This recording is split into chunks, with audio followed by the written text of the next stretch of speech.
In the 13th century, as mighty empires crumbled, a small Turkish tribe in Anatolia planted the seeds of a dynasty that would rule for 6 centuries.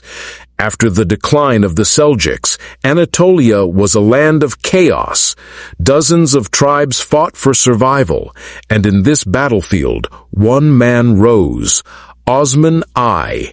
Born in 1258, Osman, son of Ertugrul, dreamed of uniting the Turks under one banner and building an empire that would last forever. In 1299, Osman declared independence, marking the birth of the Ottoman state. His warriors were few, but their courage was unmatched. No one could imagine that this humble beginning would one day shake the foundations of Europe, Asia, and Africa. In 1453, a young sultan named Mehmed II, just 21 years old, changed the course of history.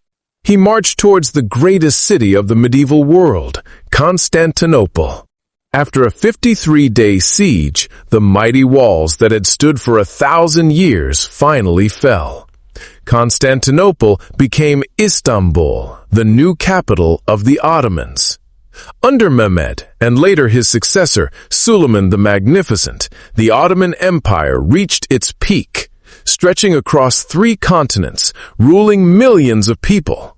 Suleiman was not only a conqueror, but also a builder of civilization. He reformed laws, promoted trade, and built magnificent mosques that still stand today. Istanbul became a jewel of the world, where East met West. Scholars, architects, and artists flourished, creating a culture that inspired generations. With a powerful army, a strong navy, and unmatched wealth, the Ottomans stood at the height of their glory, admired and feared by all. But no empire lasts forever. After centuries of glory, cracks began to appear in the Ottoman Empire. Weak and inexperienced sultans rose to power. Corruption spread in the court. The once disciplined Janissary army turned into a political force, more interested in power than battle. Meanwhile, Europe advanced. The Renaissance and Industrial Revolution brought new technologies, while the Ottomans struggled to keep pace. Great wars drained the empire.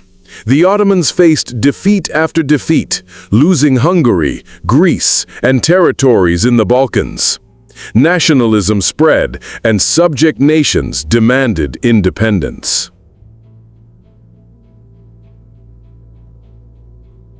By the 18th and 19th centuries, the empire was called the sick man of Europe.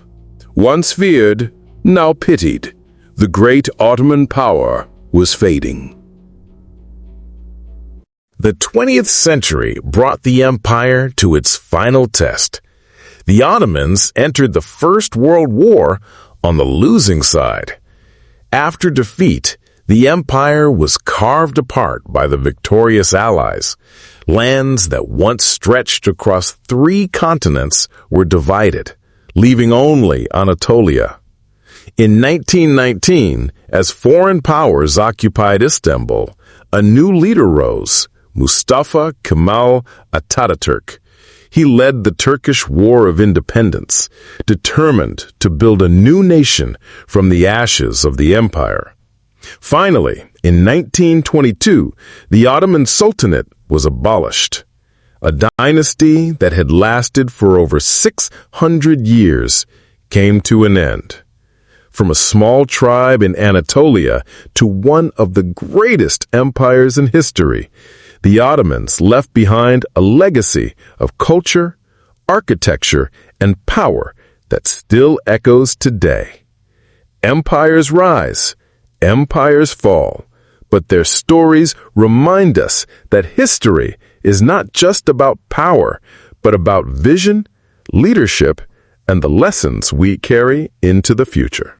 More than 2,000 years ago, on the banks of the river Tiber, a small settlement began its journey. No one could imagine that this humble village would one day command the greatest empire the world had ever seen. According to legend, Rome was founded in 753 BC by twin brothers Romulus and Remus, raised by a she-wolf. A myth, perhaps? But it symbolized Rome's destiny, born from struggle, destined for greatness. Rome grew from a monarchy into a republic. Senators debated, generals fought, and citizens believed they were building not just a city, but a destiny. But with power came ambition. Generals like Julius Caesar expanded Rome's borders across Europe, Africa, and Asia. His victories made him beloved by the people and feared by the Senate. In 44 BC, Caesar was assassinated by his own senators.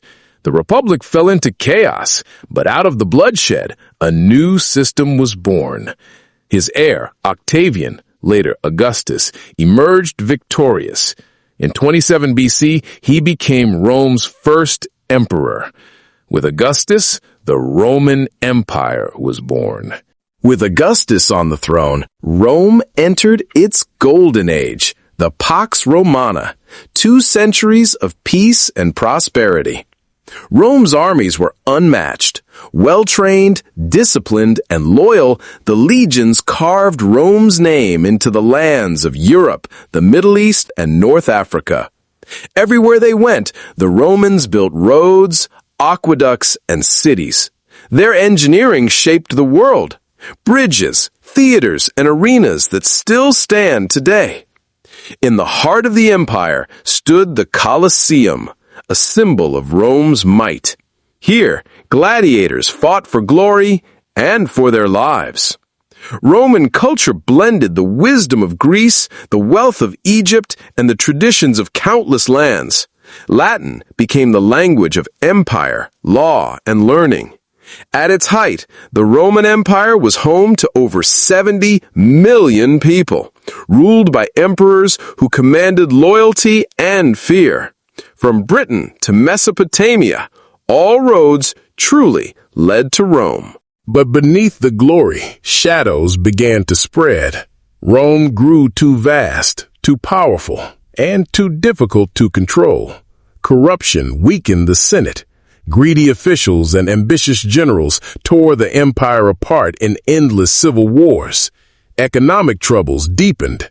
Heavy taxes crushed the poor, while the rich grew richer. Rome's heart was rotting from within. In 285 AD, Emperor Diocletian split the empire into East and West, hoping to save it.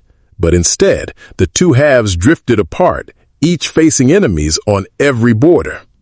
A new faith also rose within Rome's walls, Christianity.